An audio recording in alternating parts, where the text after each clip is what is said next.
Hi doctor, good afternoon. Good afternoon ଆମର जो knee replacement patients discharge ହେଇଛନ୍ତି ତାଙ୍କ ପାଇଁ ଆପଣ कोन प्रिकॉशंस टा गाइड करिवे?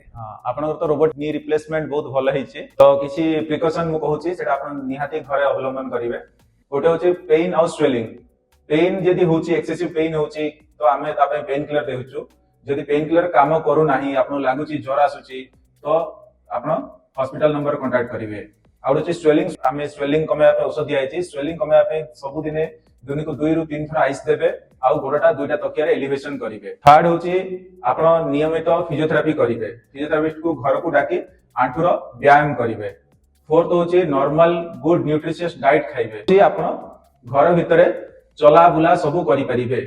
जदि कोनोसी जिंस रे किछि रेड वार्निंग साइन बोली कहते जोटा कि ज्वर आसिला स्वेलिंग बहुत बढ़िला आपण चाली पारु नाहंती कष्ट होची देन हमर कांटेक्ट नंबर अछि से कांटेक्ट नंबर रे जरूर कांटेक्ट करिवे सो दैट हमें ता पई किछि भी असुविधा थिला हमें सहयोग करि परिबे।